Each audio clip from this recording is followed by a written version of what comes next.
Okay, number 8, I'm hoping you guys could tell relatively early on what type of problem this was. We're building a solid on a base right here. So this is the second of the 3 types of volume problems that we discussed in our 6.2 notes. It's the second of the 2 types we discussed in 6.2. The third type comes in 6.3. So this is where we like to draw the head-on 2-dimensional graph, this one right over here, but I also find it helpful to draw the 3-dimensional graph over here on the right, although a lot of you guys I've noticed like to skip this step right here, and that's okay. All right, so what's going on, guys? We're pouring a concrete foundation that is a unit circle. X squared plus y squared is equal to 1. So centered at the origin with a radius then of 1, good to know.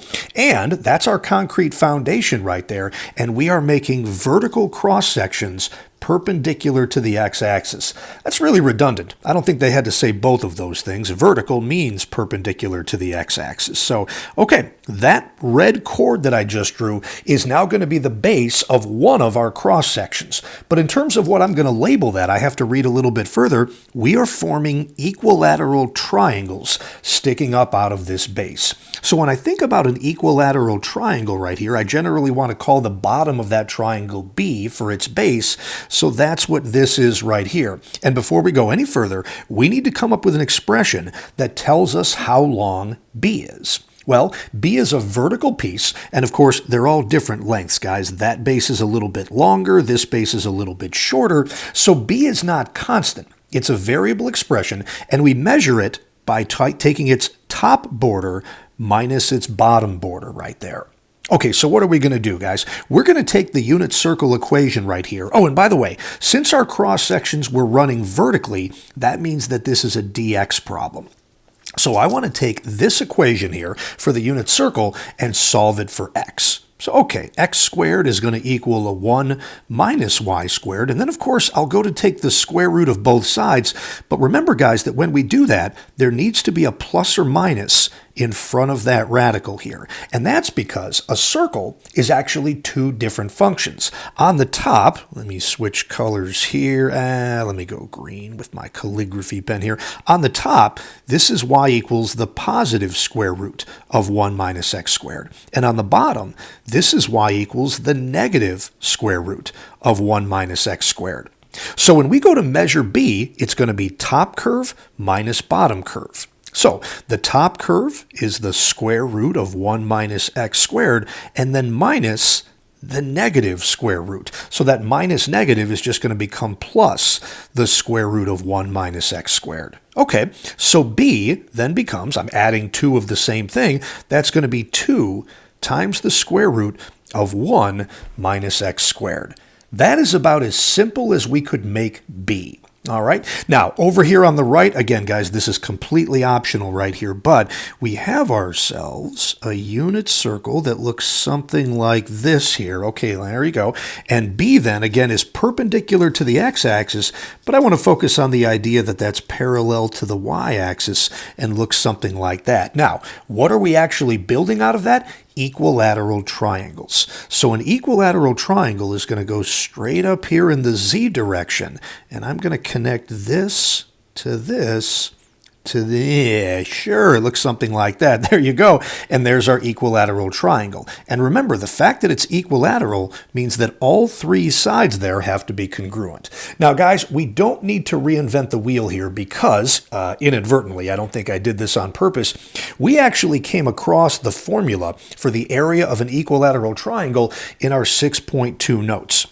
Guys, absolutely, this is not a formula you guys are going to be expected to have memorized. It would be given to you if you ever needed it. So the area of an equilateral triangle ends up being, let me think again, guys, this was 1/2 b right here. This was root 3 over 2 times b. So it ends up being, let me see if I got this right, 1/2 times your base, which is b, times your height, which was root 3 over 2b. So yeah, you end up with root 3 over 4b squared. That's the formula for an equilateral triangle's area.